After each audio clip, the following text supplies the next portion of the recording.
Relatively few ayah is contained a rather comprehensive description of human development from the time of commingling of the gametes through organogenesis.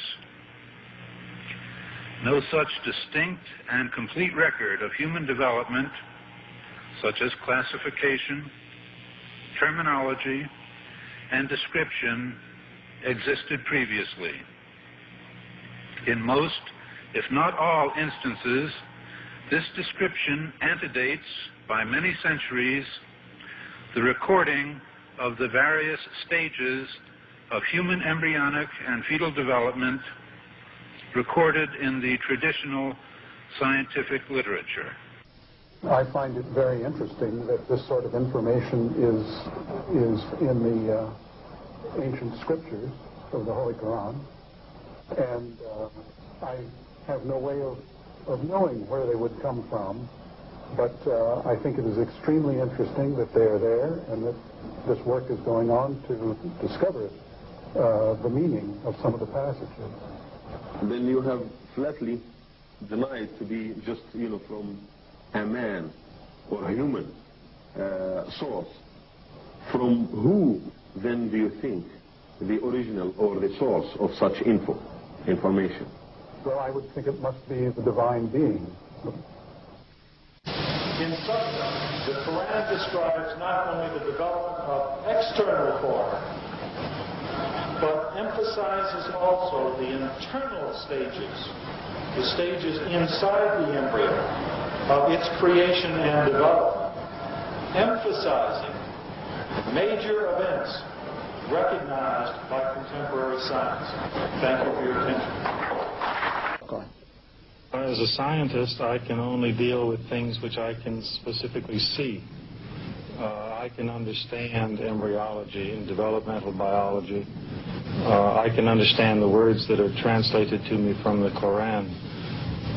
As I gave the example before, if I were to transpose myself into that era, knowing what I do today and describing things, I could not describe the things which were described.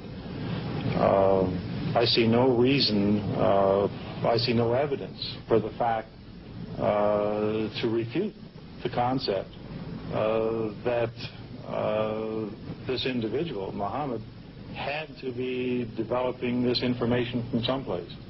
So I see nothing here in conflict with the concept that divine intervention was involved in what he was able to write. Actually, I'm very much impressed by finding true astronomical facts in Quran.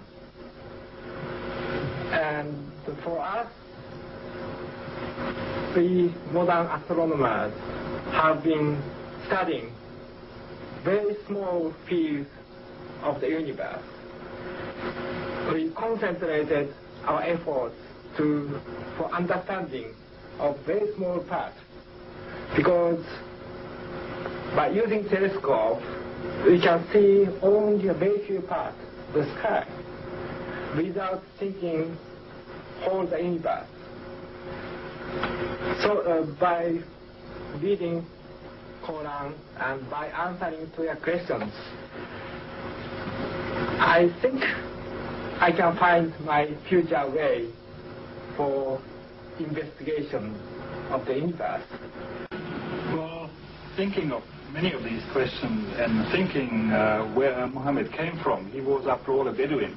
I think it is almost impossible that he could have known about things like the common origin of the universe, because scientists have only found out within the last few years. It's very complicated and advanced technological methods.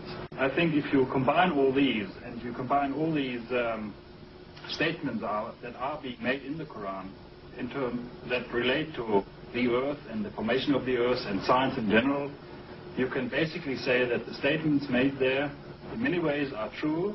They can now be confirmed by scientific methods, and in a way you can say that the Quran is a simple science textbook for the simple man, and that many of the statements made in there at that time could not be proven, but that modern scientific methods are now in a position to prove what Muhammad said 1400 years ago. It has been a great pleasure for me to help clarify statements in the Quran about human development.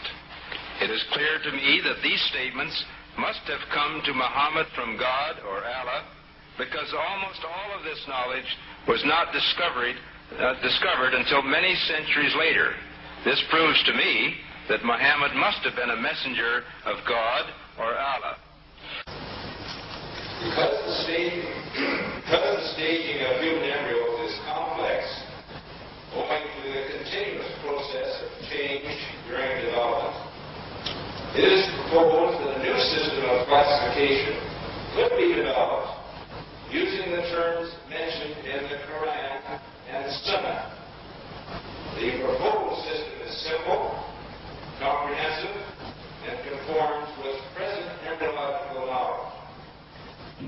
Intensive studies of the Quran and Hadith in the last 4 years have revealed a system for classifying human embryos that is amazing, since it was recorded in the 7th century A.D. As far as it is known from the history of embryology, little was known about the staging and classification of human embryos until the 20th century. For this reason, the descriptions of the human embryo in the Quran cannot be based on scientific knowledge in the 7th century. The only reasonable conclusion is that these descriptions were revealed to Muhammad from God. He could not have known such details because he was an illiterate man with absolutely no scientific. The way it was explained to me is that Muhammad was a very ordinary man. He couldn't have read, didn't know to write. In fact, he was illiterate. And we're talking about 1,200 years ago. You have someone, an illiterate person, making profound pronouncements and statements that are amazingly accurate of a scientific nature. And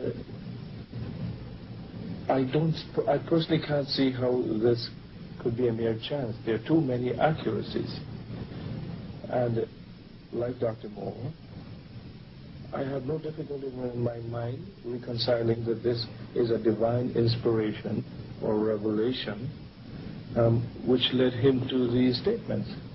So that the two hadiths that have been noted furnish us with a specific timetable for the main embryological development before 40 days.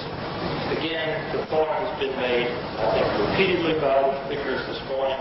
These hadiths could not have been obtained on the basis of the scientific knowledge that was available at the time of their writing, and hence could support the hadiths reflecting the knowledge of God. Thank you very much. It follows, I think, that not only is there no conflict between genetics and religion, but in fact, religion that guides science by adding revelation to some of the traditional scientific approaches.